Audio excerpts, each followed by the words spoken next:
aprende-se a reconstrução consciente da experiência. E essa consciência, ela é fruto de uma condição crítica.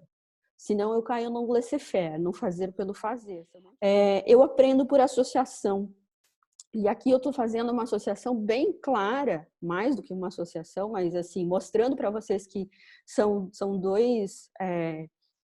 os textos do Dewey foram lidos pelo Albers, e eu estou deixando aqui transparecer um pouco dessa associação e como que o Albers levou isso para a atividade docente e para a atividade artística na vida dele, né?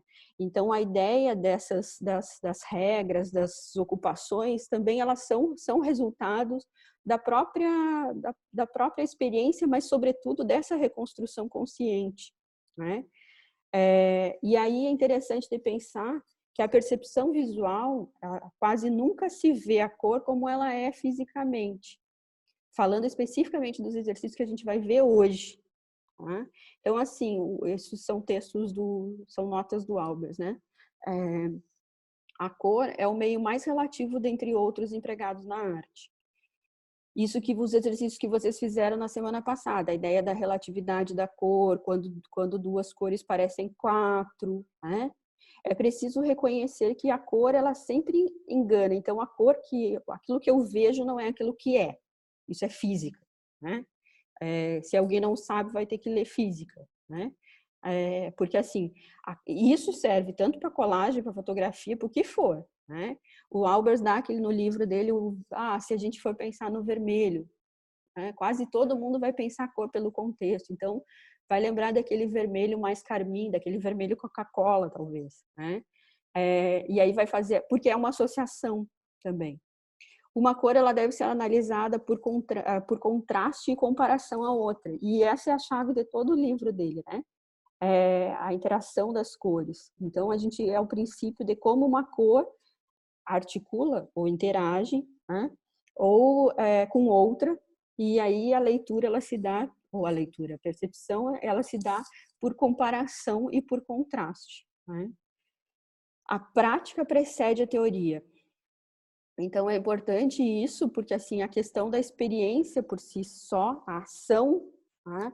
A ação não é a experiência, a experimentação não é a experiência. A experiência é a consciência crítica, a reconstrução de uma consciência crítica que me leva a outra condição, né?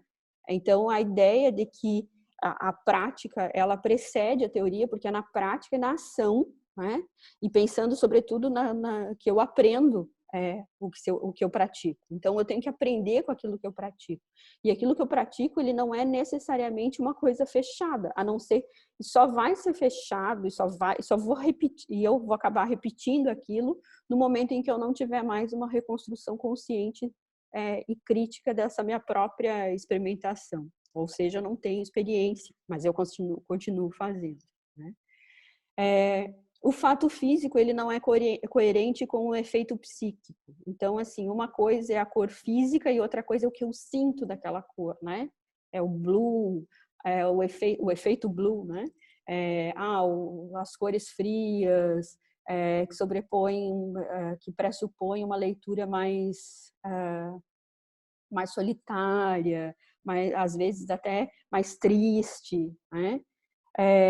Os exercícios, eles são explicados, ilustrados para não sugerir a resposta, mas uma forma de estudar e reinventar o mesmo princípio. Então, isso que eu disse para vocês, eu refaço esses exercícios sempre. Sempre quando eu pinto, sempre quando eu crio a aula, sempre refazer, mas no sentido crítico, consciente, de buscar coisas diferentes nessa ação, é o que move, e ele não é um exercício visto como modelo, né? Ele não tem um princípio e nem tem uma resposta também, aparentemente. Seu estudo não se refere aos pigmentos e corantes, né? Elas são análises anatômicas e físicas, mas na interação perceptiva. Ele não criou um exercício para a gente fazer com tinta. Este exercício da tinta ou de uma linguagem pictórica, usando, sei lá, o giz, o pastel, a ideia do esboço, é um exercício nosso. né? Então, assim, a ideia aqui tem uma ideia interessante, que ele trabalha com a questão das cores vinculadas à colagem, né? Então, não vinculada ao pigmento, ao tubo da tinta. Embora, nos estudos dele, depois a gente até pode ver, depois desses exercícios, a forma como ele mesmo experimentou e viveu e também incentivou os alunos a fazerem isso depois nos trabalhos. Se a gente olhar, por exemplo, os trabalhos na semana passada, já não sei se foi aqui ou se foi na aula de quarta, que eu mostrei o Robert De Niro Father, que foi o pai, né, que foi aluno do Albers e depois foi aluno do Hans Hofmann. Você olha o trabalho do artista, você vê evidentemente da onde ele vem, né? Que escola, da onde que ele transitou, e você vê justamente as restrições que ele tinha também, né? Assim como o Ethan, o Albers, ele relaciona as cores com os timbres, né? Timbres subjetivos, as sensações térmicas, o quente, o frio. Só que o Ethan, ele tinha uma ideia mais holística. Lembram da ideia de chupar um limão antes de desenhar, né? Eu gosto sempre de dizer isso para os alunos e convido todo mundo. Se todo mundo chupasse um limão antes de começar o trabalho, o mundo ia ser diferente. Porque a sensação que a gente sente e a sensação que escorre pelo corpo, ela não é uma sensação, ela é de fato algo que eu sinto, que eu vivo, que eu passo, que acontece, né? Mas que não é necessariamente a experiência. A experiência é aquilo que eu aprendo dela, sobretudo se eu levo aquilo para outra dimensão, para outra ação, né? Então, o Albers tinha um pouco dessa ideia mais holística desses encontros, desses exercícios, né? O Albers ele chamava de exercício, depois ele começou a chamar de desafio, né? No que diz respeito ao quente, ao frio, a tradição ocidental aceita que normalmente o azul parece frio, isso que eu falei. Então, a ideia de encaixe, ele brinca um pouco sobre esses encaixes mais convencionais, mais tradicionais, no sentido de que, opa, pode não ser assim. Esse azul, ele pode ser quente também, né?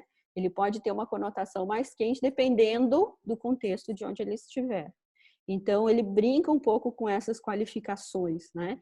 Trabalhando a relatividade da cor, que foi isso que a gente viu na semana passada. Então, assim, as cores, elas anatômicas e autonômicas, né? Segundo, essa é uma palavra dele e que eu acabei traduzindo assim, segundo Albers, dariam vida para os quadros que até então descoloridos não possuíam movimento. Então, a ideia dessa nota de cor, vamos dizer, que tenha o seu princípio de autonomia, ou seja, a cor dominante é o movimento. Então, para você achar a cor dominante da paleta, para você achar a cor dominante do trabalho, então é interessante de pensar esse movimento, né?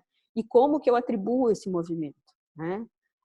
Então o estudo da relatividade das cores, ele promove de certa forma a observação desses fenômenos cromáticos, e ele é feito para ser refeito e buscar possibilidades diferenciadas também, tá? Porque é diferente de quando a gente faz com a tinta, com o lápis, com um 6B, com caneta, quando a gente faz, é diferente. É bem diferente usando a materialidade, né? Então, assim, os exercícios, eles configuram essa ideia de desafios, né? Fazer uma cor expressar várias emoções, por exemplo, ou fazer um objeto pesado para parecer mais leve. Por que se faz isso? Por que se pensa isso dentro do processo criativo? Para não fazer sempre a mesma coisa, para o teu trabalho ter dinamismo, né? Para ele ter uma leitura... Porque o que o artista faz? O artista cria metáfora, ele não cria quadro para pendurar na parede. Bom, pode ser até que crie, mas dentro da leitura daquele quadro, da percepção que o sujeito vê aquele quadro, e aí eu estou criando outro sujeito que não seja o artista, a gente pressupõe uma ideia de autonomia. Então, eu acho que essa ideia de autonomia, ela vem muito em relação à criticidade disso. né? O trabalho pode ser chato, o trabalho pode ser monótono. Como que eu crio esses... Lembram da leitura que eu fiz para vocês na semana passada do livro de infantil sobre o Albers? Então, assim, como eu ensino uma criança de 6 anos ou menos ou mais, enfim, como eu ensino que a criação de metáfora é mais importante do que necessariamente algo plano, né? Como que eu crio essas camadas? Então, é interessante de pensar que as respostas para esses problemas eles eram variadas, né? Alguns de vocês já viveram comigo em outros momentos e já fizemos esses exercícios e vocês já sabem que eles são difíceis. Eles não são exercícios fáceis.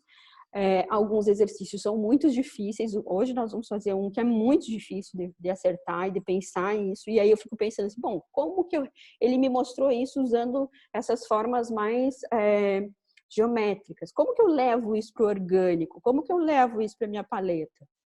Aí a gente pode especular um pouco. Entendendo isso que, assim, o Albers, assim como o Dewey, trabalhava numa perspectiva de que não se aprende nunca uma coisa só, né? E que se aprende por associação. E que toda a aprendizagem, ela vem do movimento da vida real. Então, ele tentava, muitas vezes, intencionava, muitas vezes, a trazer esses exercícios, a princípio, descolados, desconectados, e meramente pela cor, para algo muito mais próximo do sujeito, daquele artista. Então, a ideia dele, a teoria dele, que ele mesmo nem tinha isso como teoria, e muitos de nós nem estudamos isso como teoria também, ou a metodologia, a forma como ele nos ensinou a interação da cor, não é uma forma única. E isso é uma forma de ver, e mais do que uma forma de ver, uma forma de olhar, de ensinar. Lembra quando ele dizia para as crianças como olhar, como observar aquilo que é acidental, aquilo que muitas vezes acontece por acaso. Se você não tiver uma capacidade de observar, de perceber, você não necessariamente não vai nem interpretar e nem compreender. Você provavelmente nem vai perceber que aquilo aconteceu. E na maioria das vezes, quando se percebe, né, em alguns casos, quando isso se percebe, a gente tenta fazer muito mais especulações sobre aquilo e interpretações do que necessariamente a compreensão, né? A compreensão é algo que pouquíssimos de nós vão chegar a conceber dentro do processo criativo, dentro de olhar para esses exercícios dessa forma, vivendo intensamente essa ideia da reconstrução consciente da experiência. Então, é importante da gente pensar que a compreensão de fato crítica, ela é algo que se dá por aprender aquilo que se pratica diversas vezes, né? Por associação e nunca sendo uma coisa só. Ela é contextual a outras, né? Então, ela nunca acontece sozinha também, né? E aqui tem algumas imagens dele ensinando também a ideia de que a arte é uma província, né, em que se encontram todos os problemas que a vida reflete. Não só os problemas de forma, por exemplo, né, da proporção e o equilíbrio, esse que eu usei como exemplo, aquilo do objeto ser pesado, mas ao mesmo tempo dar uma ideia leve, ou o contrário, né? Mas também problemas espirituais, né? Relacionados à questão da filosofia, da religião, da sociologia, da economia, do nosso próprio contexto, então. E hoje, mais do que nunca, acho que o exercício do artista também é muito, e nós, a maioria de nós que lida com o contexto educativo, é muito, muito, muito, e nos exige, esse momento nos exige posicionamento, nos exige atitude, né? E exige que o nosso trabalho tenha essa atitude, né? Então, para essa arte, né, a razão é um meio importante e rica no sentido de que para a educação no desenvolvimento geral ou nesse sentido vinculado às questões mais democráticas. E aí aqui é interessante também de pensar, deixa eu minimizar isso aqui. Também é importante pode-se ter grande influência não através do uso das palavras durante as aulas, mas através da personalidade. Ensinar é, primeiro de tudo, não uma questão de métodos ou técnicas, mas de personalidade. Isso é importante porque, assim, o discurso como artista e o discurso como professor eram idênticos, eram os mesmos, era único, né? Era uma única persona naquele espaço. Então, a ideia é que, assim, ele não queria ensinar técnica de pintura. Não é ensinar técnica de colagem, nem técnica de pintura, nem necessariamente um método, uma forma, né? Mas que cada aluno adquirisse os seus métodos e as suas formas e criasse as suas ferramentas dentro desses desafios.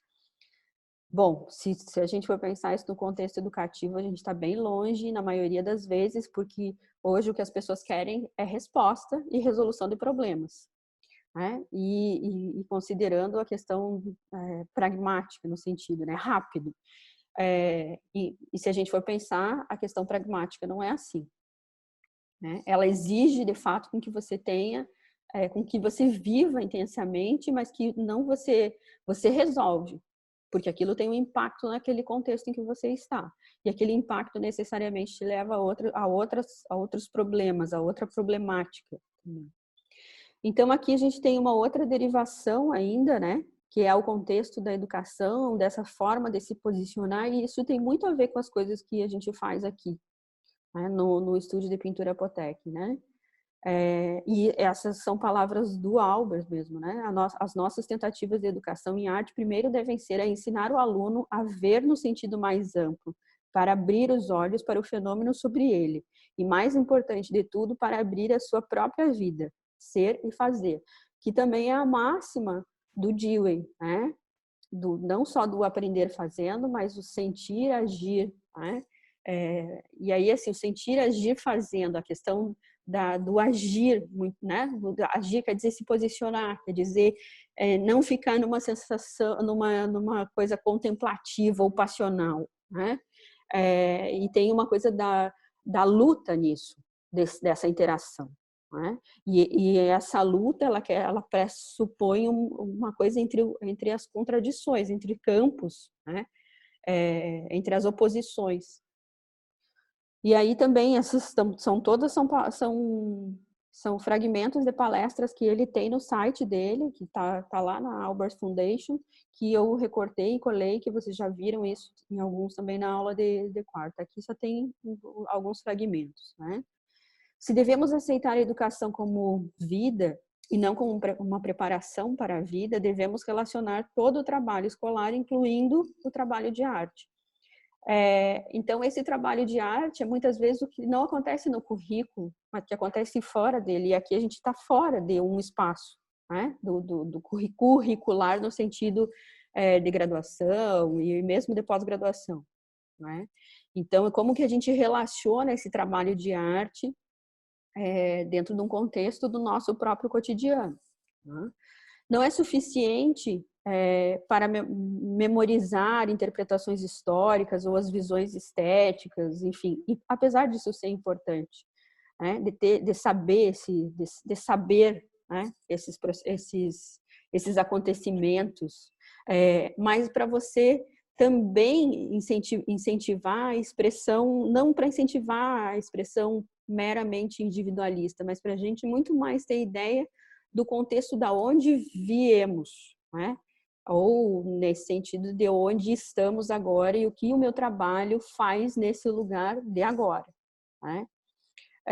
E aí, assim, a ideia de não perder a conexão com a tradição, né? Que ele tinha, lógico, ele ensinava na universidade, ele estava dentro de uma academia, ele veio da Bauhaus, ele passou pelo Black Mountain College, ele foi para Yale, ele passou por Harvard e outras escolas, e muitas escolas, né? Só que, assim, também ele tinha uma visão muito grandiosa dessa ideia de abrir os olhos, muito mais para aquilo que estava fora e que não era da tradição, né?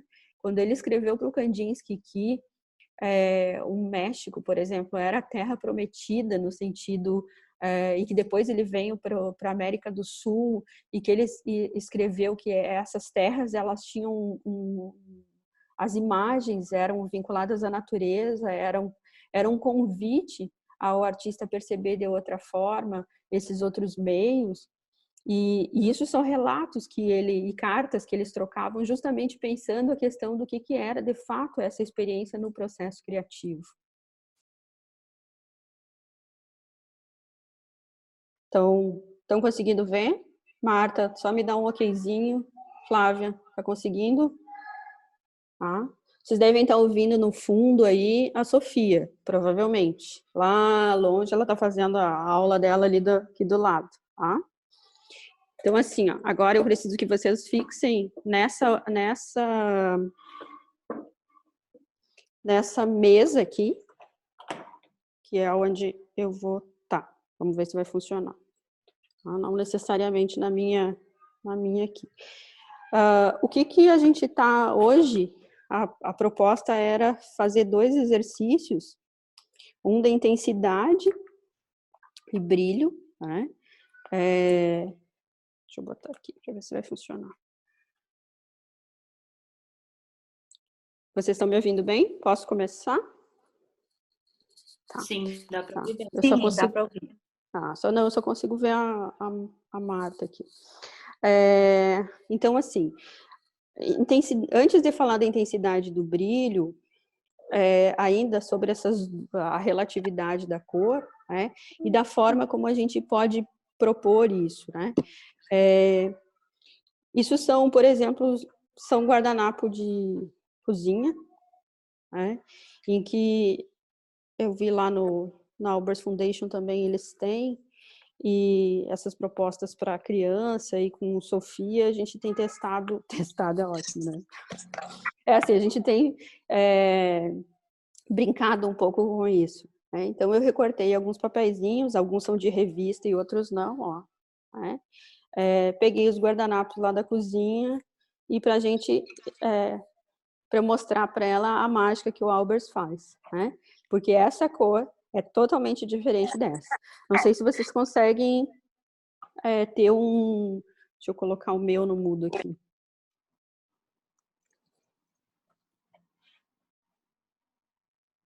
Estão me ouvindo? Sim. Uhum. Não sei se vocês conseguem ter essa noção olhando daí de onde vocês estão, mas no vídeo aqui eu consigo ver mais ou menos, né? A ideia é, essa cor, ela tem uma nota muito mais clara, porque tem uma influência muito forte desse rosa, né?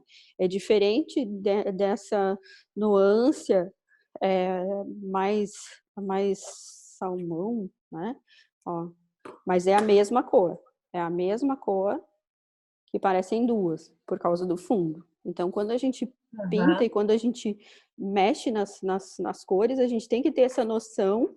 E nas cores, quando eu falo das cores, eu posso falar também quando a gente estiver colando, recortando, enfim, não só na paleta, mas sobretudo na paleta. Tá? A mesma situação, é o mesmo amarelinho. Esse aqui é daqueles de post-itzinho, né? Ah, tá. Olhem só. É totalmente o contrário, né? Então, aqui ele parece um amarelo limão em cima desse amarelo ocre. Joviana, eu vou pedir para você desligar o teu microfone, porque está ligado. Porque senão eu não consigo me escutar. Já desliga. Obrigada. E aqui tem uma outra nota de cor também totalmente diferente, né? Em cima do cinza. Então, assim, são coisas mais básicas que a gente pode ter, os post-itzinhos, de revista também que a gente pode ter e que daria para a gente ir brincar um pouco com essa ideia da relatividade da cor. É importante da gente, antes de falar sobre o brilho e a intensidade, na semana passada eu falei para vocês, e a gente já fez um exercício de gradação tonal, né? Ano passado a gente fez um estudo de gradação tonal e, inclusive, a proposição para esse estudo era que vocês olhassem para os seus próprios ateliês e pensassem em uma gradação tonal, né? Se alguém fez, pode postar lá no Drive também, por favor. Tá? E aí a ideia é justamente sair de um tom escuro para ir para o claro. Esse aqui é o exercício do Albers, é a réplica do exercício do Albers que a gente tem, né? E ele é feito com revista, ó.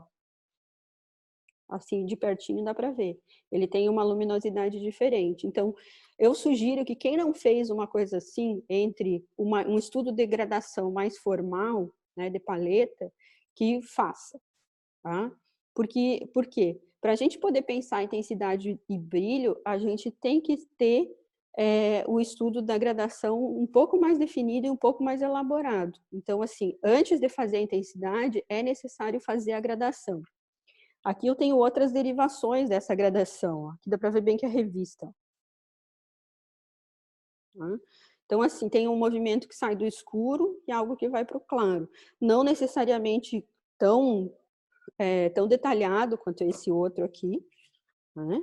Tão detalhado quanto esse outro, mas é o mesmo, é a mesma proposta. Sai de papéis mais escuros, do preto, até chegar o branco mais branco, né? Esse exercício que o Miguel fez também de coletar nas imagens, isso é muito importante, né? Se você trabalha com computador, você consegue resolver isso no computador também. E isso aqui não é intensidade de brilho, ainda é gradação, né? Pensando nessa gradação também, a gente tem os nossos scorezinhos, né? A gente trabalha sempre com os 11 tons. Né? Essa escala aqui, ela foi feita justamente para a gente encaixar o pincel quando estiver pintando. Então, ela sai do branco ao preto. 1, 2, 3, 4, 5, 6, 7, 8, 9, 10. Ela tem os valores, né? Entre o branco e o preto, ela tem os valores, que são essa escala dos cinzas. Também é um exercício importante para a gente fazer. Essa aqui tem até um esqueminha, ó, de como encontrar. Tem até o númerozinho das cores. Também, pensando nessa gradação, é importante que, se você tem na sua casa um material como a revista, e a revista ela te dá uma possibilidade diferente da tinta. Então, assim, essas escalas, isso aqui é revista, ó. Tá? Revista com papel bem ruim. Tá? A gente vê pelo jeito que está colado, ó. Tá? Mas sai do branco, tem as escalas de cinza, sai dos tons de azuis, acha um pouco os tons dominantes também. Então, assim, essas escalas, esse exercício de escala, de gradação, para a gente poder entender o que é a intensidade e o brilho da cor, é necessário. Necessário. Tá? Porque para a intensidade e o brilho, a gente vai misturando quando a gente está fazendo isso com tinta, né? Aqui eu tenho com tinta. Tá? Então, a gente tem aqui, deixa eu colocar aqui embaixo para vocês verem. Aqui a gente tem bem direitinho, ó, do branco mais branco, que é o branco do papel. Aqui já tem tinta.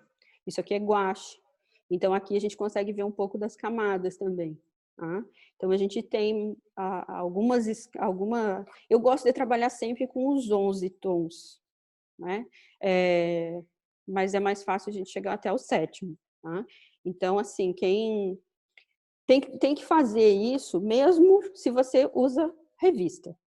Tá? Então, assim, de qualquer trabalho, qualquer princípio de estudo de cor, a gente tem que necessariamente sair desses princípios aqui. E o próprio Albers disse isso no exercício dele, né? Outra situação interessante para pensar o estudo de cor são esses círculos, assim, né? Os círculos cromáticos. Embora os estudos do Albers e a teoria do Albers sobre a interação das cores, ele pressupõe não necessariamente o uso do círculo cromático tal como ele está feito aqui. Pressupõe o uso do triângulo do Goethe, e a partir do triângulo do Goethe definir um pouco é ótimo, definir então a interação mesmo cromática. Tá? Então é para isso que serve o exercício do Albers. Ele não nega o triângulo, mas ele pensa de forma diferente. Por que eu digo isso? Eu ensino o círculo cromático porque está na ementa da disciplina. Se eu fosse montar hoje um curso sobre cor, eu não faria isso. Talvez eu usasse se eu pudesse mudar o currículo, eu não faria o círculo cromático. Mas o círculo cromático é o mais usado em todas as matrizes curriculares, né? Aqui, pelo menos, e eu tenho até, assim, como fazer o círculo cromático, dou para os alunos o passo a passo, que se vocês não fizeram, vocês precisam fazer, porque é melhor saber o círculo cromático do que não saber, né? Porque o triângulo, ele é bem mais complexo. Aqui tem uma coisa interessante também, que tudo parte dessas primárias, da ideia do amarelo, azul e vermelho, e é como se esse círculo, se a gente conseguisse puxar isso para cima, né, e ele fosse uma esfera, e dentro dessa esfera tivesse, de fato, aquele triângulo, então. E é importante da gente pensar que entre um espaço e uma cor, entre uma cor e outra, né, entre o azul e o amarelo, existem as cores análogas, que são essas gamas mais parecidas, né? E que elas são próximas, elas têm proximidades. Então, é quando a gente normalmente vai esticando na paleta, né, ou vai buscando cores próximas. Então, é interessante a gente pensar também o que é análogo na nossa paleta e o que é oposto ou complementar, né? No caso, por exemplo, de como que eu complemento ou de como eu trabalho com a oposta, no sentido do verde para o laranja, para o vermelho, né? Então, é importante da gente ter essa consciência da cor, para na hora que a gente for construir a nossa paleta, a gente ter uma ideia do que eu quero com aquele trabalho, né? E de que ele não fique tão primário e tão inicial, nesse sentido de estudo. E aí a gente chega no exercício de intensidade e brilho. O exercício do Albers é esse aqui, né? O que ele trabalha aqui? A intensidade ou brilho das cores, ele seleciona 8 meio-tons, que é o que ele chama aqui, ou nuances, né? Então, a tonalidade mais típica de cada matiz. A matiz é a cor. Então, a tonalidade mais típica dessa cor, em 8 meio-tons, né? E aí, assim, ele não tem uma sequência da gradação, ele vai buscando as cores chaves, né? É interessante de que, assim, o que ele coloca é que essas cores têm muito a ver com aquelas cores que a gente prefere. Então, as cores que eu gosto, eu consigo dominar um pouco mais essa escala. As cores que eu não gosto, eu não consigo dominar essa escala. Ele fala isso. E a sugestão dele é fazer esse exercício justamente para as cores que eu não gosto, né? E que na experiência dele, as cores que a gente gosta, normalmente, as cores que a gente não gosta, que quando a gente for fazer, a gente vai achar, experimentando, a gente também vai se dar conta de que são cores que a gente pode trabalhar e que normalmente a gente não trabalha na paleta, né? Aqui, ó, é tudo de revista, né? A única que eu não tinha era essa aqui.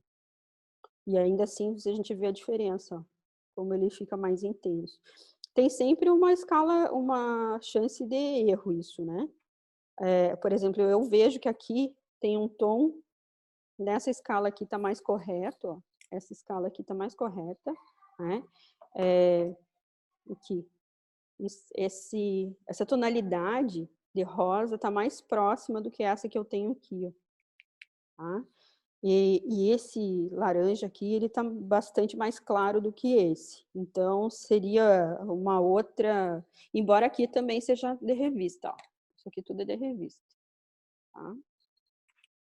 Então, o exercício que a gente tem é justamente esse. Pensar 8 meio tons, né? Deu uma cor, eu sugiro que a gente comece pela cor que a gente tem mais intimidade e conhece mais e que gosta mais, e que a gente faça também da cor que a gente não gosta, tá?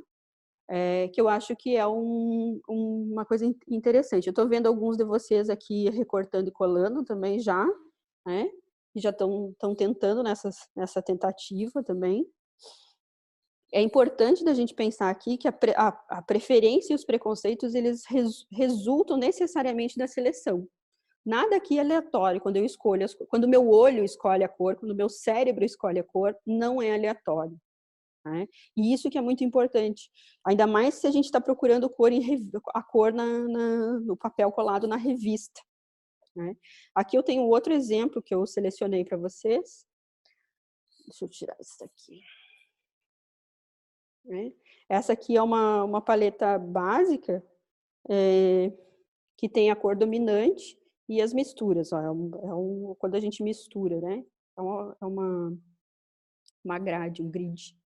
Né? Então, se eu pegar o vermelho de cádmio, né? O médio, que é essa cor aqui, essa aqui, e vou fazendo as misturas. No caso, adicionando um pouco de branco, provavelmente ele vai ter 1, 2, 3, 4, 5, 6, 7, esses 7 tons aqui. Ele pode ter até 11, tá? Isso pode ser ampliado.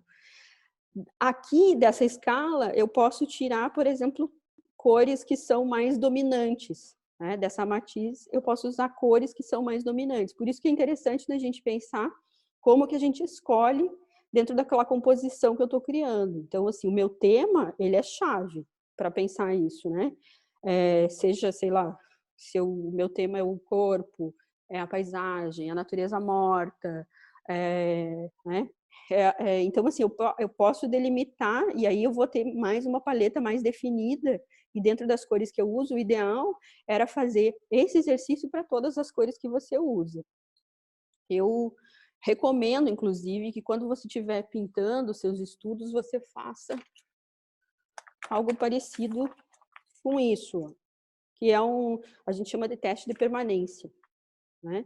Quando a gente, por exemplo, seleciona uma cor, aqui eu tenho o roxo, é o roxo da cor fixa. Aí eu coloco assim, o roxo da cor fixa mais 2 camadas de branco, roxo da cor fixa mais 1 camada de branco, roxo da cor fixa mais 3 camadas de branco, roxo da cor fixa mais 3 camadas de branco, mais 4. E é o roxo 157. Eu tenho que anotar o número, porque esse númerozinho é bem importante, porque ele diz respeito ao pigmento, da onde ele vem, até para eu conseguir fazer isso de novo. Né? E aí eu também posso ir cruzando um pouco essas misturas, né? Usar as cores dominantes daquela paleta. Então, perto do rosa, no caso, eu vou pegar e juntar isso com o vermelho lá da Amsterdã, o 316. Então, eu vou fazer essas combinações. Isso é muito importante, porque isso conta a história e é quase como uma arqueologia. Então, por exemplo, você faz colagem. Você já notou de onde que você faz essas colagens? Da onde que vem aquela revista? Da onde que vem aquela imagem, né, que você está colando? Que eu acho que é um movimento importante também da gente pensar. E aqui eu tenho um outro exemplo. Esse aqui é um material que a gente tem, é do próprio estúdio de pintura Potec. Lógico que todas essas coisinhas que eu tenho, porque eu faço pesquisa, tá, gente? Isso aqui, se o outro professor não tiver, é porque não faz pesquisa ou porque investe em outra coisa. Isso aqui é um material educativo sobre o Albers. Nada mais é do que a reprodução do livro, ó, num tamanho A3. E a gente tem também o scorezinho, ó. Tá? Também num tamanho A3, num material diferente, eu nem sei, tipo, não é um plástico, é um outro material. Tá? O exercício que a gente vai ver são 2 exercícios, né? Que é interessante. Esse aqui é a mistura das cores do papel. E aí, antes de fazer esse aqui, eu acho que vou mostrar aqui. Ó, esse aqui é o meu pequenininho. Tá? Estão conseguindo ver aí? Só me dá Maristela, me faz um certinho se você está conseguindo. Tá. E aí aqui, nessa mistura das cores, é interessante de pensar essa sobreposição dos planos. Aqui, ó, deixa eu tentar fazer uma coisa interessante aqui.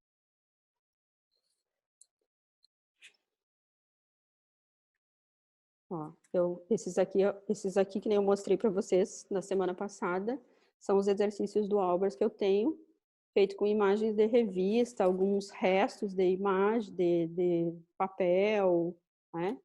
Que a gente vai usar aqui. Esses aqui foram... Eu tenho isso há anos já.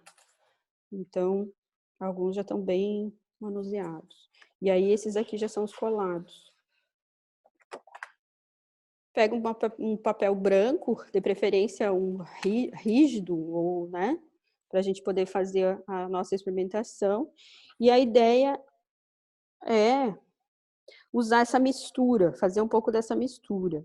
Então, a sobreposição, ela parte do retângulo marrom, que é esse aqui, né?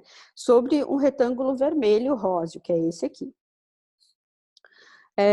Passamos o olhar da esquerda para a direita, né? Daqui para cá, sim.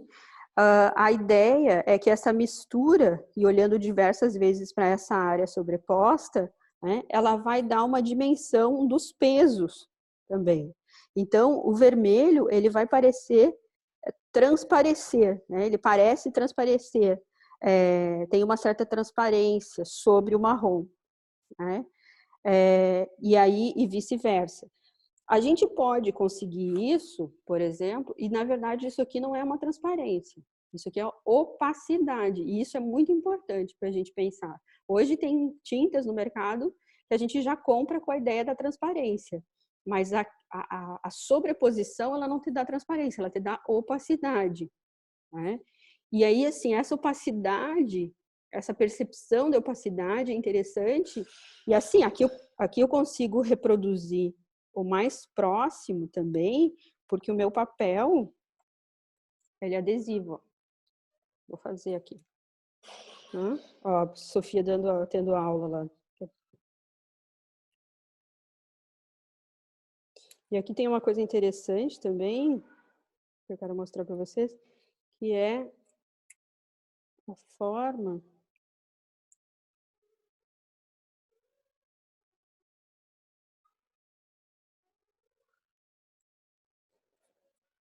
Vou colar assim para ver se depois... Ups. Aqui, ó. Aqui a gente consegue ter bem direito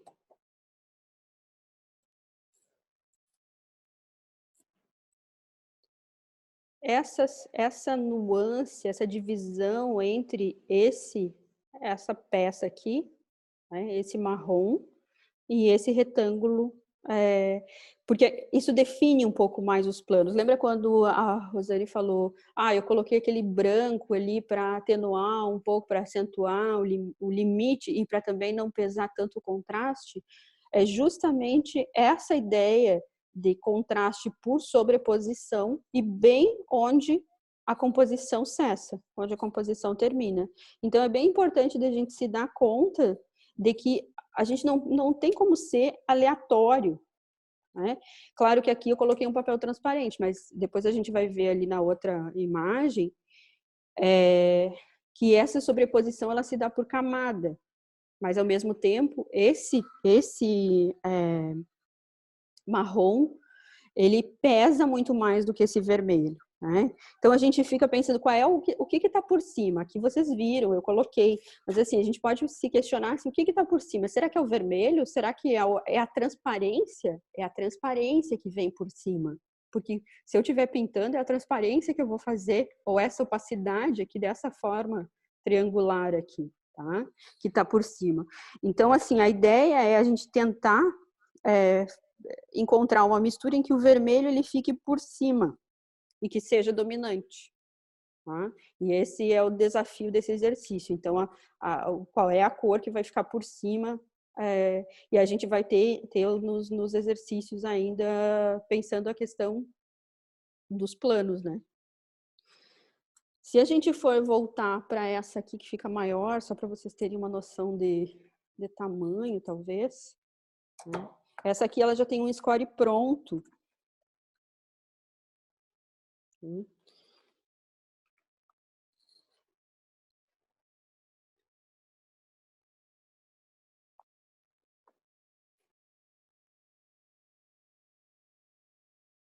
Ela é feita assim.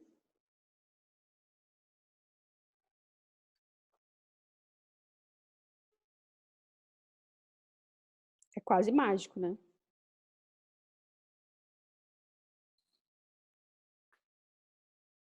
Porque aqui a gente pode pensar bem direitinho qual é a cor dominante, né?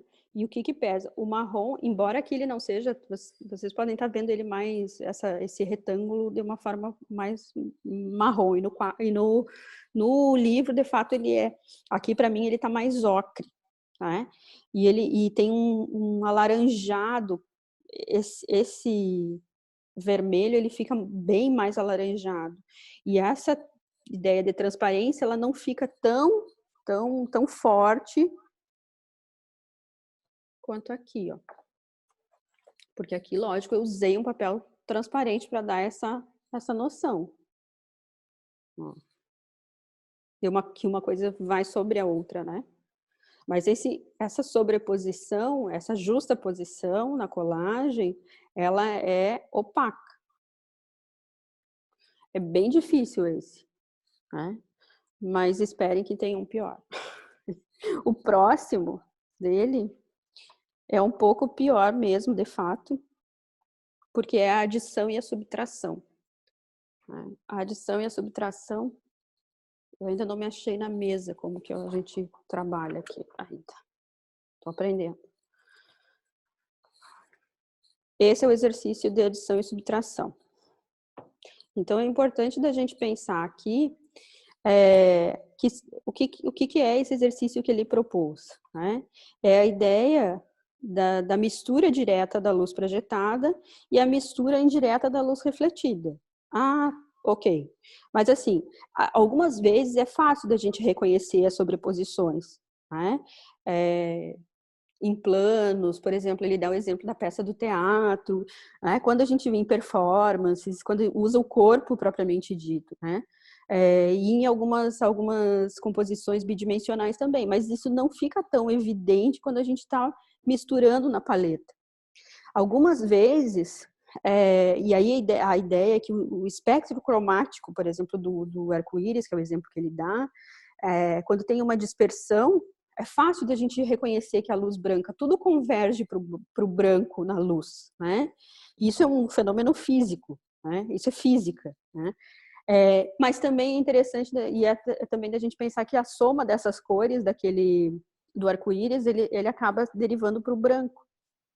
Mas quando a gente está na paleta e a gente vai misturando as cores na paleta, normalmente essa paleta ela adquire, e essas misturas elas adquirem um tom mais escuro, um cinza mais escuro, quase um preto ou um marrom, ou um cinza amarronzado, como ele mesmo coloca, né?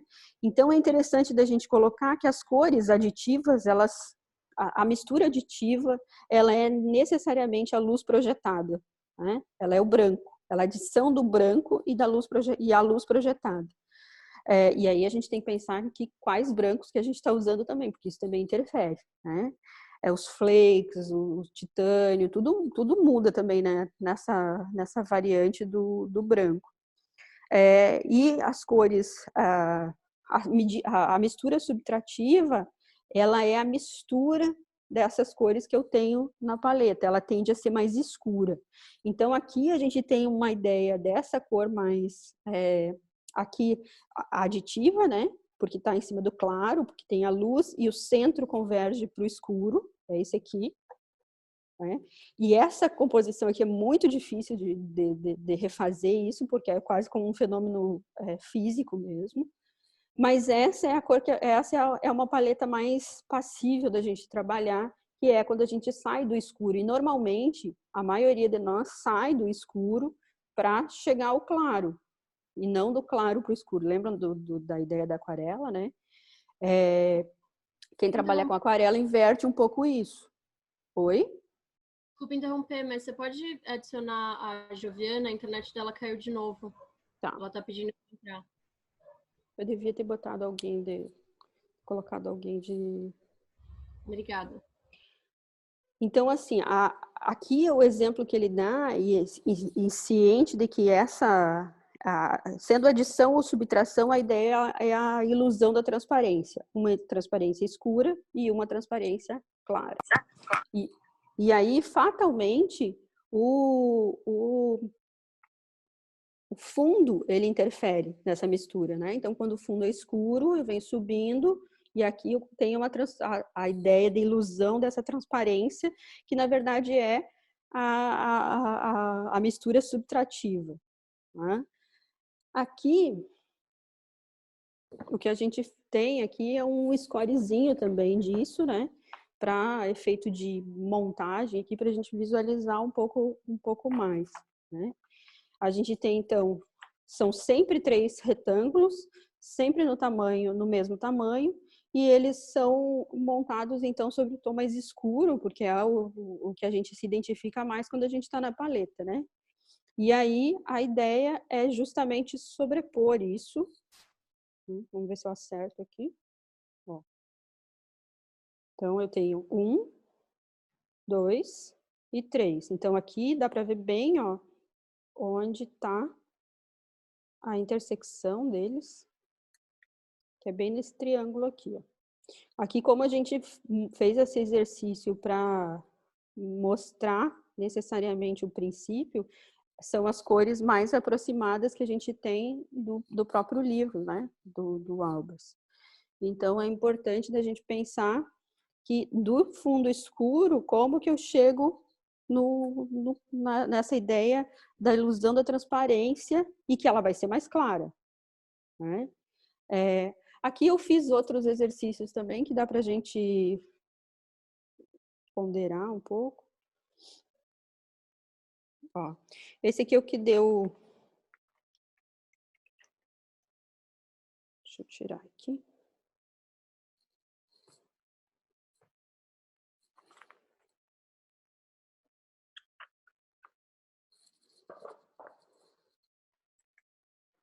Esse aqui é um outro exemplo.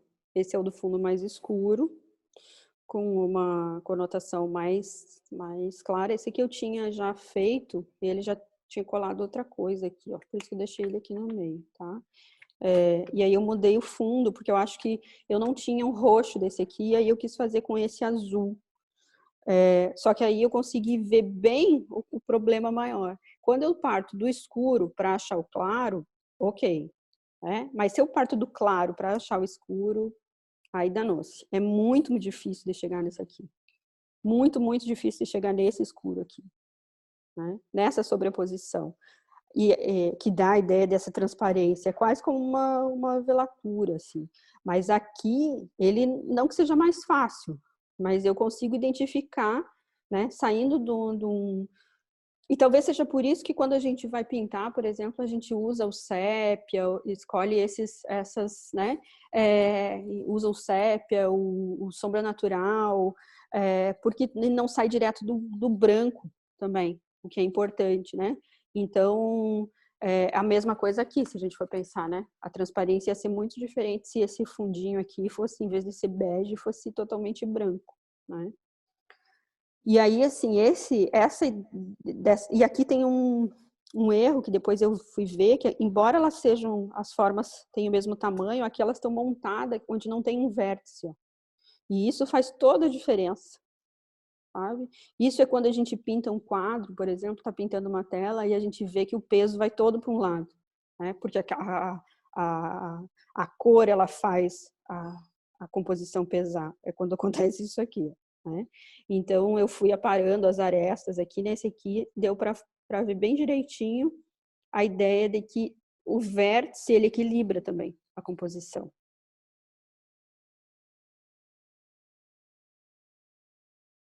Hoje, o princípio é a transparência e a ilusão do espaço. Tá? Deixa eu me mudar aqui que eu vou... Agora a gente vai para a mesa. Tá? Então, assim, a transparência é interessante porque, assim, ela é um outro... ela é uma outra percepção da interação da cor e ela lida com os limites, né? Os limites e ação plástica. Esse é o título do exercício do Albers.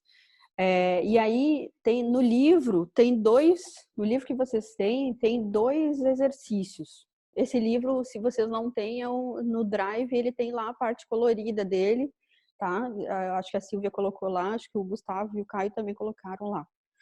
E é interessante aqui, eu vou mostrar para vocês duas partes. Ó, no livro vocês têm essas duas aqui.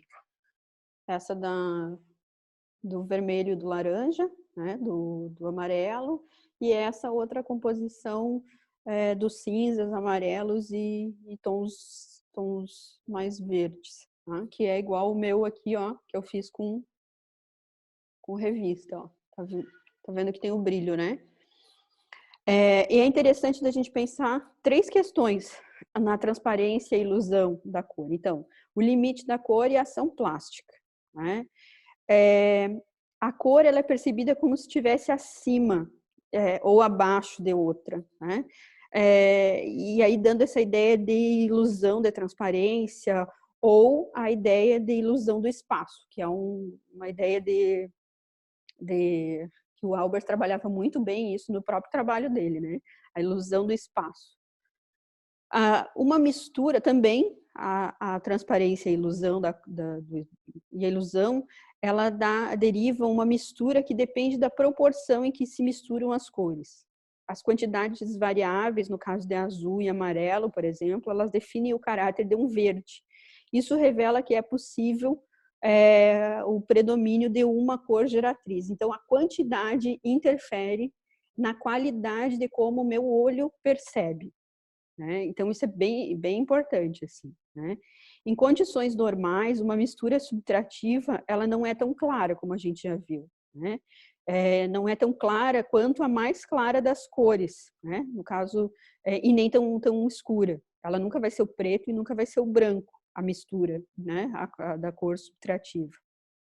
Além disso, no que diz respeito à intensidade cromática, a mistura ela não é reciprocamente mais forte ou mais fraca do que as cores geratrizes. Isso também é interessante da gente pensar. Tá? E aí, é interessante de compreender no livro, ele traz um esquema para a gente pensar nas cores, na mistura média. Né? Essa mistura média, ele tem até um esqueminha ali das cores de A, B e C, que eu acho que é bem importante de vocês testarem isso também quando forem fazer, né?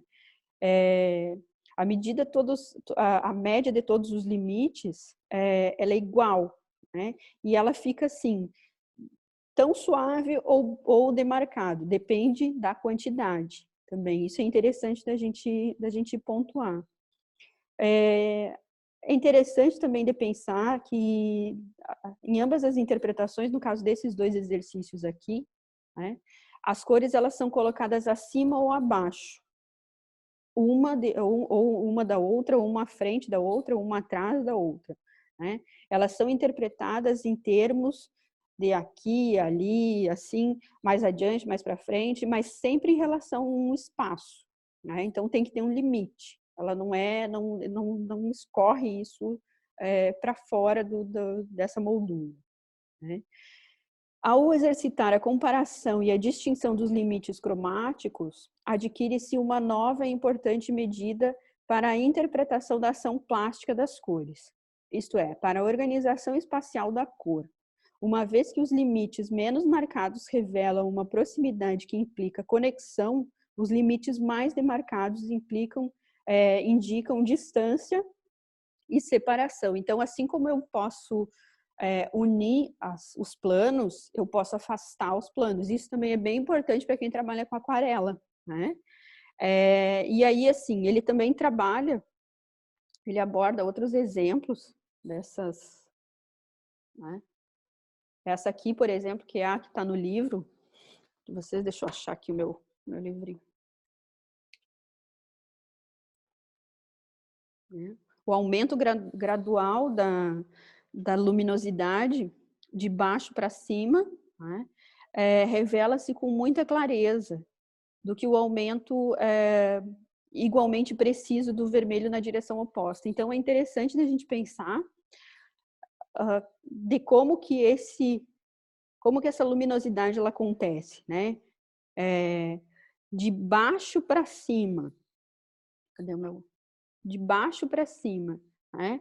Então, não sei se aqui, acho que eu vou ter que fazer de cima para baixo para mostrar para vocês, né?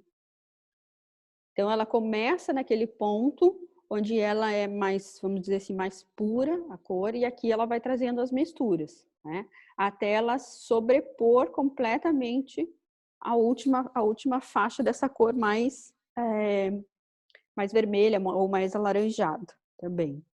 E aí é interessante de que aqui é quase como um exercício de gradação, mas ao mesmo tempo ele tem é quase como se fundisse intensidade e brilho, né?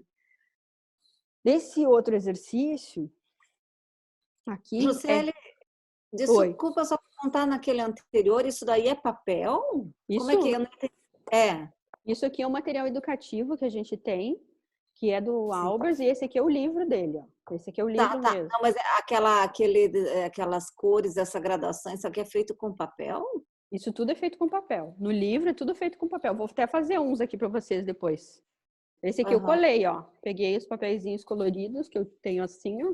Que os meus já estavam separadinhos, né? Aqui, ó. Esse aqui é igual a esse aqui. Né? Eu já tenho o scorezinho dele e aí colo e faço isso aqui. E tenho a simulação do exercício. O meu é feito para esse de papel de revista. Esses aqui. E ele fica transparente assim? Ele fica. Isso aqui é a ilusão da cor. Isso aqui é tudo papel e é a ilusão da cor. É quando uma cor interage a outra que dá a ideia de ilusão. Né? Só que aí, assim, aqui você vai ver que essa ilusão, ela também depende do intensidade do estudo, da intensidade do brilho. Né? Depende da gradação também. Então, assim, esse aqui é um cinza mais claro, esse aqui é um cinza médio e esse aqui é um cinza mais escuro. Tá? Intercalado pelo mesmo amarelo, ele vai dando uma ideia de luminosidade.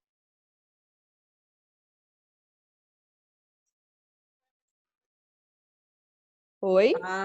Isso é a mesma coisa com o vermelho no fundo? Isso é a mesma coisa. Cinza. Mesma coisa. É a mesma coisa que o vermelho e o amarelo? A mesma coisa. Né? Aqui, ó, deixa eu ver se eu tenho esse aqui. Tá, o amarelo tá... Não, eu tenho outro. Aqui, ó. A gente tem os vermelhos, tá? E a gente tem os amarelos, que são esses intervalos aqui, ó. Dentro, em cima desses que vocês estão vendo aqui, aqui ele é uma gradação. Conseguiram entender? Sim, é papéis de outras cores, né, que fazem a gradação, porque Isso. não tem revista transparente, né? Isso. Papel transparente. Só que aí ela junto cria uma ideia de transparência. Então e dá uma ilusão de espaço. Ilusão. O amarelo é a mesma intensidade ou ele vai ficando mais branco? Ele é a mesma intensidade? O amarelo vai ficando assim. Aqui ele ele parte do vermelho, né? Ele vai ficando um laranja mais escuro, laranja menos escuro, laranja mais amarelo, um amarelo mais do que laranja, um amarelo mais aqueles mais 2, aqui até ficar amarelo. Ele vai criando uma construção da cor aqui em cima, acima então, desse plano. O que vai mudando é a cor da faixa vermelha, não do amarelo, então.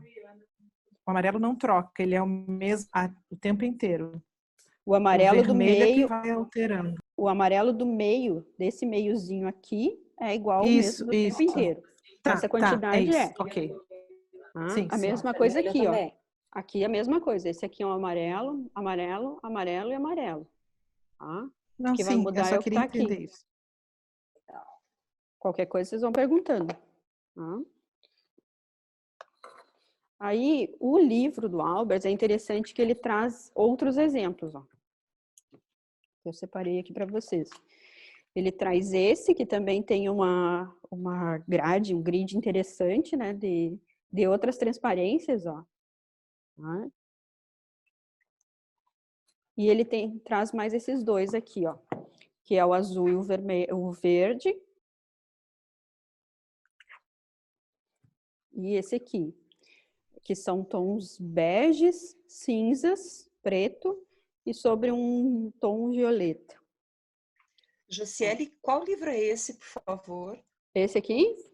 Esse aqui é o livro mesmo do Albers, ó. Ele é Tá. depois eu tiro a foto e mando lá no grupo, tá? Tá bom, tá. Obrigada. Esse aqui é o original dele, assim que a gente... original, né? É o mais próximo que a gente tem. Aí, o que a gente fez foi o seguinte, esses exercícios. Nós criamos o scorezinho, né? Um grid também em relação, aqui vocês estão vendo, então. Uhum. E aí a gente monta esse exercício. Deixa eu achar eles aqui. Que eu fechei.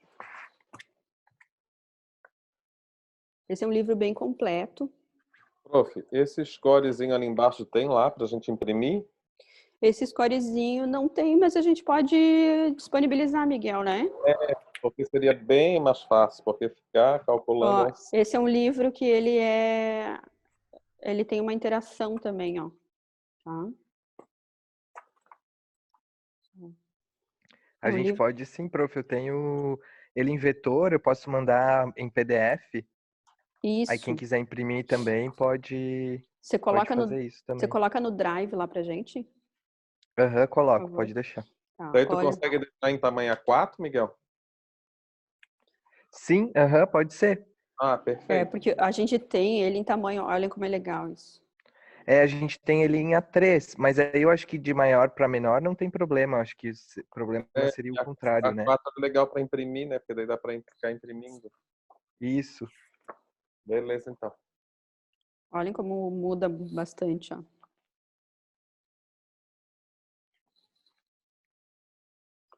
Depois ele é mais completo também do que o livro, esse que a gente tem a tradução, né?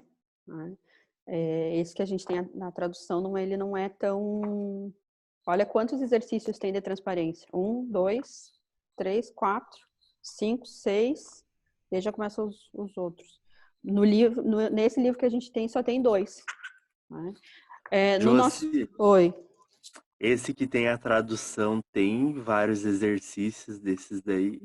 Tem 2 só desses da ilusão e transparência. Só 2? Isso, que é o que vocês têm, se tu não tem o livro, tem lá no Drive ele. Que a gente tem escaneado essa parte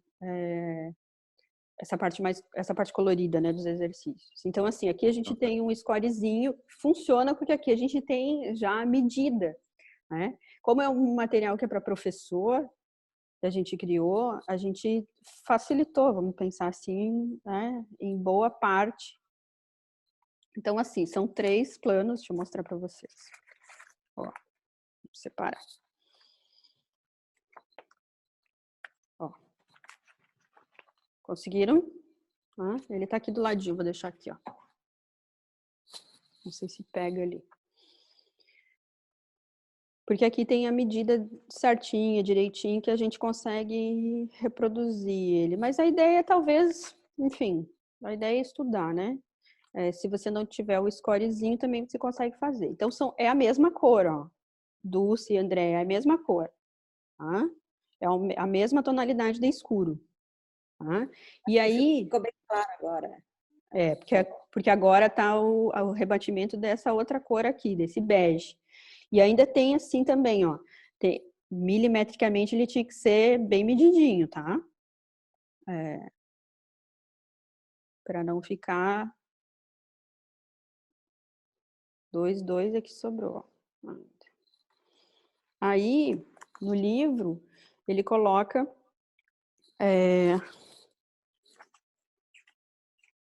seria assim. Ups.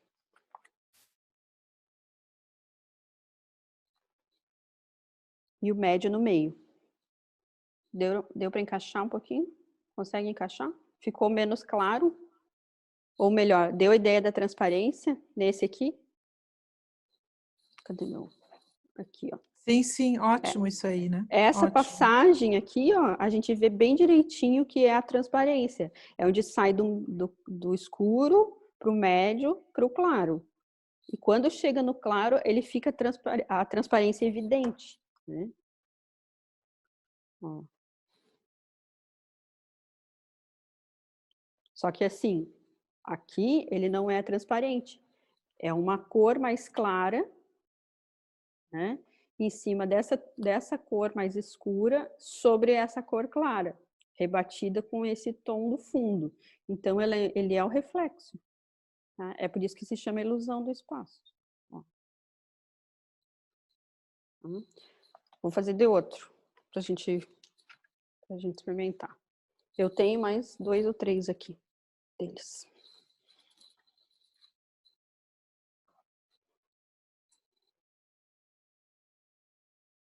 E no caso, uma pergunta assim. Pode falar. Que talvez tenha diretamente.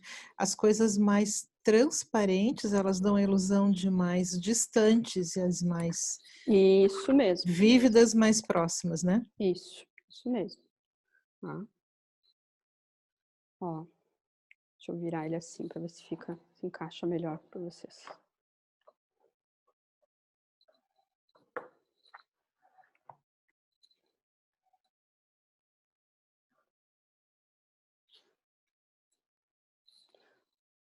Cor verde. Ó, vou tirar as minhas.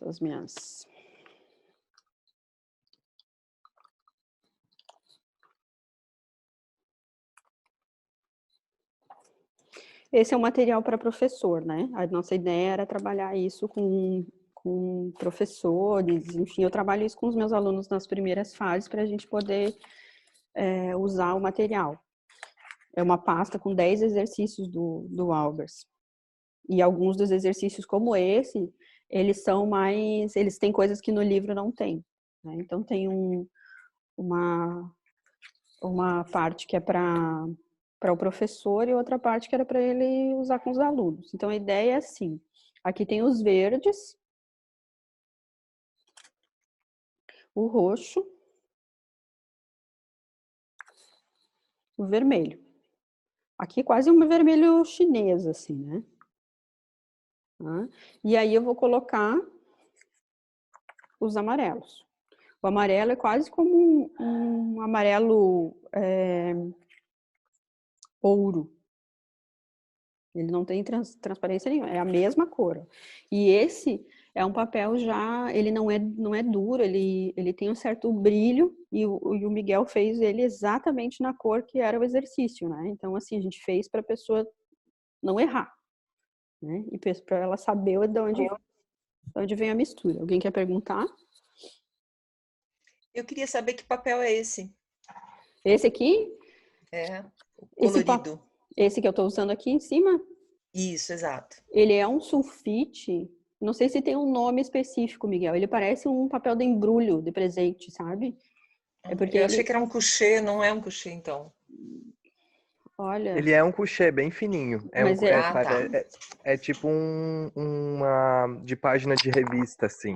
Ele é bem parecido, olha. Só que ele não é brilhoso, é o coucher fosco.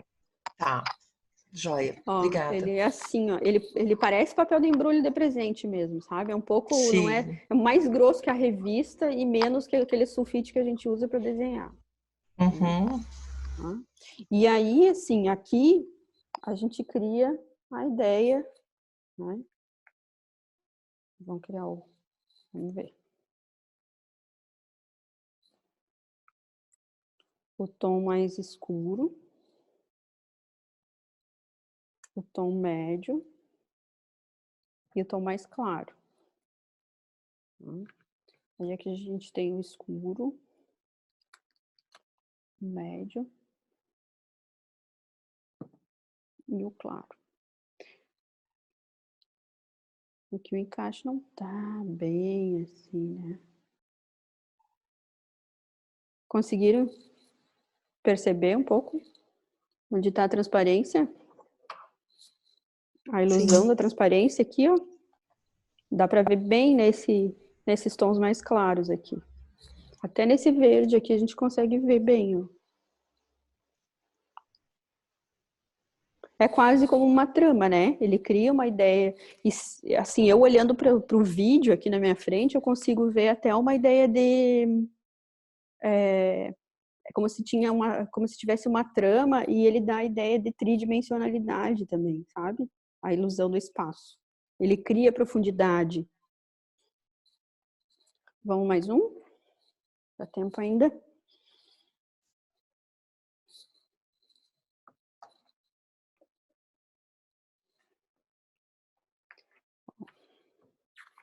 Deixa eu achar esse aqui.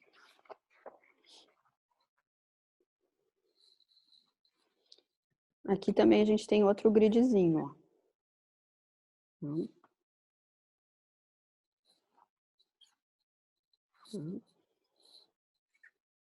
O azul, azul, azul, é o mesmo azul, ó. Esse dá pra ver bem que é fininho, ó.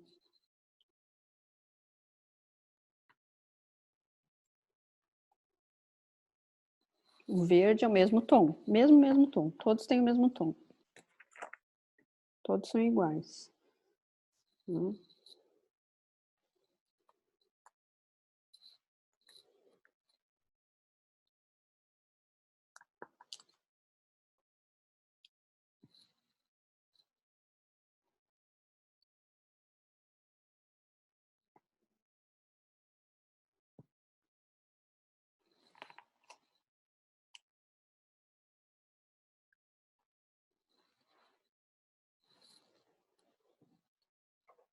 Consegue identificar do escuro e do claro e do médio? E a ideia de transparência, ó. Por isso que ele diz que na verdade é uma opacidade. Porque as cores, elas não são transparência, é uma ilusão. É a forma como uma interfere na outra, como se cria o rebatimento dessas misturas, e isso tem a ver com a quantidade. A mistura mais clara, a mistura mais escura, a quantidade ideal. Eu tenho... Agora eu lembrei de uma outra coisa, eu vou pegar um livro ali para vocês depois, vou mostrar uma outra coisa também. Esse aqui é o último do livro, né? Ele é assim, ó. Também esse gridzinho, porque aqui tem as quantidades, então, né? Aí tem esse tom mais violáceo, mais rosado, né? E aí tem... Vamos fazer direitinho. Ó. Preto. Cinza. É um cinza médio, mais para clarinho, mais claro do que escuro. Aí a ideia é a gente tem que sobrepor ele pelo menos até um pouco. Aí a quantidade a gente mede pelo próprio quadrado, né? Ó. Ele tem que fechar aqui.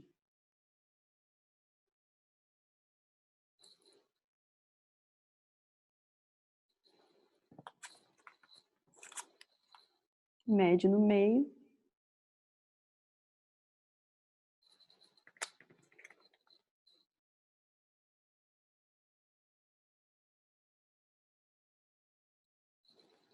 É mágica, né? Não sei se para vocês aparece, mas assim, para mim aparece claramente aqui a ideia desse aqui bem transparente, né?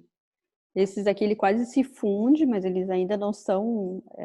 No livro ele é mais esverdeado, aqui ele ficou mais para cinza. Aqui dá para ver bem o médio, também o tom mais médio, intermediário, né? Ó. E aqui dá pra gente ver bem a ilusão do espaço, né? Agora, é muito interessante da gente ver nesse exercício aqui, por exemplo, como fica diferente se eu fizer isso aqui, ó.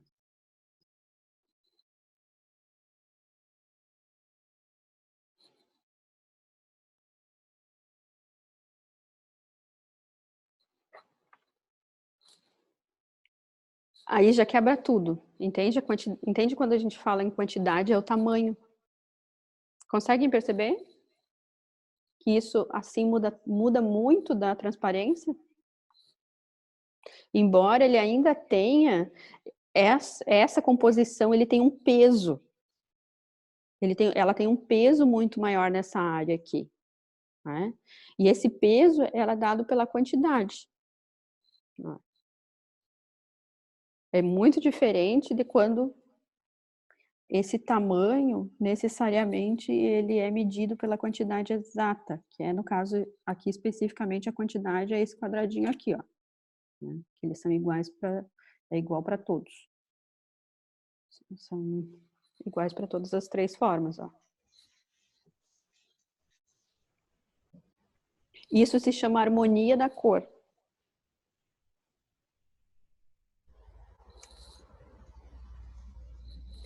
Esse é o último dele. Deixa eu voltar aqui para minha mesa. Alguém tem alguma dúvida? Quer que eu repita algum? Mostre outro? Josiele, eu tenho uma dúvida. Claro. Existe algum princípio na escolha das cores pelo Albers? Porque, por exemplo, eu penso exatamente nessa imagem que eu estou vendo agora, né? Uhum. Essa cor do fundo, que me parece daqui está me parecendo uma coisa entre um berinjela e um nude. Uhum. O preto, o cinza, que por conta da luz não está parecendo cinza, está parecendo mais um palha. Enfim, esse exercício eu poderia repetir usando, por exemplo, no fundo, uma cor mais quente, ou Sim. até mais fria, e essas cores neutras no centro. O princípio seria mais ou menos esse. Eu fiquei com dúvida já desde um dos primeiros exercícios, né, que eu estou tentando reproduzir, e tentar entender o princípio do uso das cores, né? Ou se vale experimentar com tudo. Como eu estou absolutamente iniciando, eu estou reproduzindo exatamente como ele fez, né? Para eu me certificar, para eu entender o princípio. Mas eu fico me perguntando como é que isso funcionaria com outras cores. Claro que se eu experimentar, eu vou possivelmente entender o que pode ou não dar certo. Mas eu queria saber de antemão se existe algum princípio na escolha dessas cores. Não. O que a gente faz é assim, ó. No ateliê a gente tem uma pasta com muitas cores e outras opções, né? E lá a gente experimenta com cores diferentes. Nosso exercício no ateliê é justamente isso. O Albers fez com vermelho, então eu vou fazer com uma cor que eu não gosto, que provavelmente eu nem vou ter em casa, que seria o verde, né? Então, eu vou pegar o mesmo princípio da ideia, por exemplo, da relatividade da cor, que é o exercício número 1 dele, né? E vou montar isso com as cores que não necessariamente são as que ele propôs, mas com outras que eu tenho, né? Então, no ateliê a gente tem uma proposição um pouco diversa, com mais opções. Então, a gente testa com outras cores que não necessariamente são as cores que ele pontuou, né? O que eu acho que é interessante é a gente testar com mais cores mesmo, sabe? A gente testar com muitas outras, quanto mais melhor, né? E aí a gente vai buscando variações, assim, e vai entendendo que mesmo que você mude, né, o exercício continua o mesmo. O princípio do exercício dele vai ser o mesmo. As cores vão continuar sendo relativamente diferentes, dependendo do fundo, independente da cor que você vai estar propondo. E ele coloca no texto dele, nos escritos, que a ideia é justamente fazer com que o aluno faça outras cores. Uhum. Tá? Posso usar esse seu exemplo aí para tirar uma dúvida? Pode. Esse aqui não está bem igual, ó. Esse aqui já não está bem igual, porque os papéis são diferentes, tá? Sim, eu fiz esse aqui, ó, que era parecido com o dele, né? Até ele falou da coisa da aba, eu acabei deixando aqui meio solto. Por exemplo, você tem aí na parte superior, que no caso, na posição que você está é a sua parte inferior, você tem o laranja e o amarelo, ou um amarelo alaranjado, enfim. Você tem duas cores quentes, né? Você tem na parte de baixo duas cores frias. E se ao invés de colocar o laranja e o amarelo, eu colocasse o laranja e o verde, por exemplo, né? Porque o que eu me pergunto é a proximidade de duas cores quentes. Legal. Tá. Ótimo. Aqui ele vai ser mais claro, aqui vai ser mais escuro. Tá. Aqui, ó. O princípio ainda continua o mesmo. Já fiz isso também. Tá. E a gente pode mudar o fundo também, né? Dá para brincar Sim. um pouco com isso. O princípio do exercício dele, você vê que assim, ó, ainda continua diferente. Essa cor aqui parece outra e elas são a mesma, né? É a mesma. É o mesmo cinza, ó, né? É o mesmo cinza. E esse aqui é um cinza de revista. Né? Sim. Então, mesmo que eu mude, ainda vai continuar o mesmo, ou vai continuar diferente, assim. A ideia é porque essa cor, ela interage com esse fundo, diferente desse laranja e diferente desse verde, né? E aí ela tem o reflexo desse azul, vamos botar o azul para baixo, né? E se eu pegasse, por exemplo, tonalidades mais quentes ou mais frias, isso também ia se refletir, entende? Também ia continuar a mesma coisa. Entendi. Tem aqui uma coisa. Esse aqui, ó, é o mesmo exemplo, né? Tá em cima de um verde, e aqui tá em cima de um laranja, e porque esse azul, ele interage com esse verde, criando o reflexo nesse ocre. Né? Aqui é a mesma situação. Se eu mudar essas cores, que ele tem aqui como outro exemplo, ó.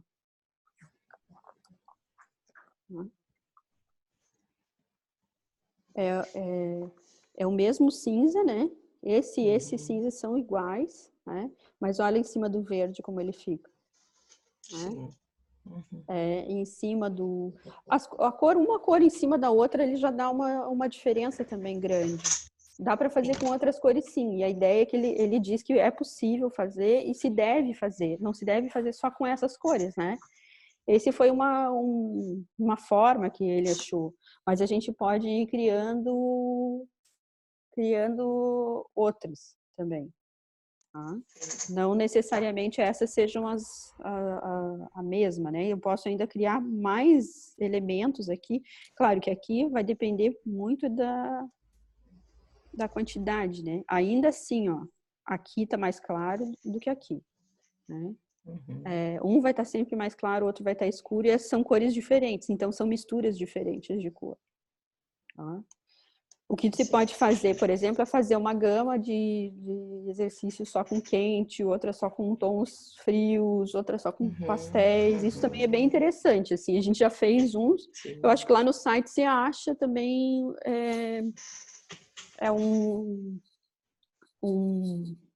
alguns exemplos. E outra coisa também que eu acho que na semana passada eu mostrei para vocês, né? Brincando um pouco, a gente com outros materiais você consegue fazer também isso, né? Ó, lembram da coisa do isso é guardanapo de mesa, né? Ó, vermelho, né? Vou pegar laranja de post-it, ó. Consegue perceber que aqui fica muito distante. Esse aqui fica muito mais próximo do amarelo. Vamos botar outra cor. Ó. Esse é o azul. Ele fica mais para o roxo do que para o azul. Né? Fica ainda assim um tom mais claro, o outro tom mais escuro.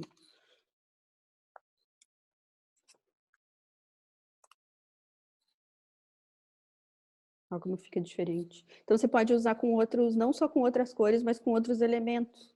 Né? Como ele mesmo coloca, por exemplo, com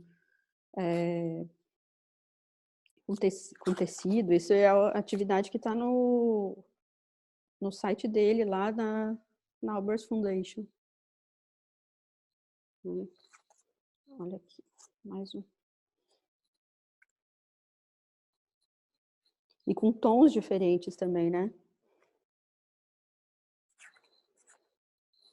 Ó, esse aqui é o mesmo tom, o mesmo amarelo. O que é importante a gente pensar e ponderar? É o mesmo tamanho, tá? O tamanho tem que ser o mesmo. Se mudar o tamanho, o princípio vai ser próximo, mas a temperatura e a harmonia vão ficar diferentes. Então, assim, é experimentar, é um exercício que nasce da prática mesmo, não tem outro. E a gente pode mudar também, ir mudando e fazendo alternativas, né? Mudando o fundo, ele vai mudar completamente.